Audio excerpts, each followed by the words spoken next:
نہیں کیا، جس نے اپنی بیوی کو سر بازار جس کی عزت کو چھالا وہ کسی کی عزت کیا کرے گا؟ جس کے گھر میں عورت ہوتی ہے وہ کسی عورت کی تذلیل نہیں کرتا. اور آپ نے جو بات کی نا کیا دیتی ہے وہ مجھے دعائیں دیتی ہے، بتاؤں کہ یہ کام آپ کے گھر میں ہوتا ہے. اور ماں جی میں آپ سے بھی معذرت چاہتا ہوں، مجھے یہ بات کرنی پڑی، لیکن اس کا قصور آپ کا بیٹا ہے کیونکہ آپ نے اس کی اچھی تربیت نہیں کی. اگر آپ نے اس کو بتایا ہوتا کہ جس کے گھر میں عورت ہوتی ہے وہ کسی عورت کی تذلیل نہیں کرتی تو آج اس کو یہ دن نہ دیکھنا پڑتا. اور ہماری تربیت اچھی ہوتی تو کسی کی ماں بہن بیٹی کو ذلیل کرنے سے پہلے 100 مرتبہ سوچتے. فیاض رامے وکیل نے خوب جو ہے وہ رجب بٹ کی چترول کی ہے اور ایکسپوز کر کے رکھ دیا ہے ان کو. فیاض رامے کہتے ہیں کہ رجب بٹ ایک گندالی کا کیڑا ہے اور رجب بٹ کی جو تربیت ہوئی ہے دراصل وہ ایسی ہوئی ہے کہ وہ کسی کی بھی عورت کی عزت کرنا جانتا ہی نہیں ہے. رجب بٹ وہ بندہ ہے جس نے سوشل میڈیا پر آ کر اپنی بیوی کو ذلیل کیا، اس کی برائیاں کی، اس کو پورے معاشرے میں بدنام کیا، اس کو پوری دنیا کے سامنے شادی کر کے لایا اور پھر بعد میں اس کو اپنے مفاد کے لیے طلاق دے دی.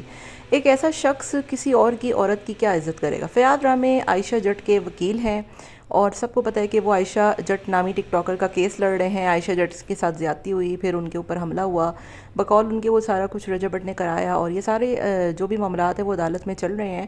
تو اس کے باوجود رجب بٹ نے آ کر عائشہ جٹ کے اوپر ایک ایکسپوزنگ ویڈیو بنائی، مریم نواز سے اپیل کی اینڈ واٹ ایور،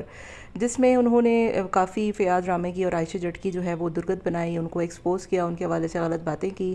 جس کے بعد فیاض رامے نے بھی اب فائنلی ان کو جواب دیا ہے. اور فیاض رامے نے صرف ان کو نہیں بلکہ ایمان کے حوالے سے بھی ایک بہت بڑا بیان جاری کیا، اور وہ یہ کہ ایمان جو ہے وہ رجب بٹ نے اس کی بالکل عزت نہیں کی، وہ اس کو بیوی نہیں سمجھتا تھا، اور وہ بندہ اپنے گھر کی عورت کی عزت نہیں کر سکتا تو وہ باہر کی عورتوں کی تو کیا ہی کرے گا. اس میں قصور رجب بٹ کا نہیں بلکہ ان کی والدہ کا ہے. فیاض رامے نے رجب بٹ کی ماں کو ٹھیک ٹھاک باتیں سنائی اور کہا کہ اگر تم نے اپنے بیٹے کو لگام دی ہوتی، اس کی اچھی تربیت کی ہوتی اور اس کو عورتوں کی عزت کرنا سکھایا ہوتا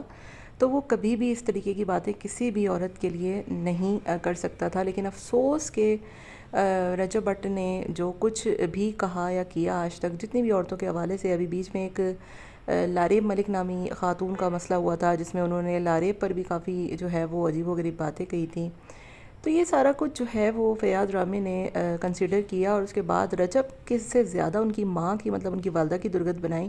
اور ان کی والدہ سے مخاطب ہو کر کہا کہ ماں جی آپ کو اپنے بیٹے کو لگام دینی چاہیے، ان کی اچھی تربیت کرنی چاہیے تھی کیونکہ وہ کسی بھی عورت کی عزت نہیں کرتا. تو یہ بہت بڑے الفاظ ہیں جو کہ فیاض رامے نے رجب بٹ کی والدہ کے لیے کہے ہیں. اب دیکھنا یہ ہے کہ رجب بٹ یہ تمام تر چیزیں سن کے ان کا کیا ریاکشن ہوتا ہے یا پھر وہ کیا کہتے ہیں، کیونکہ ظاہر ہے بقول ان کے وہ اپنی ماں سے بہت پیار کرتے ہیں اور اپنی ماں کی تربیت پر بھی سوالات رجب بٹ ہی کی وجہ سے اٹھ رہے ہیں. باقی آپ کا کیا خیال ہے؟ کامنٹ پہ آپ لوگ اپنی رائے کا اظہار ضرور دیجیے گا.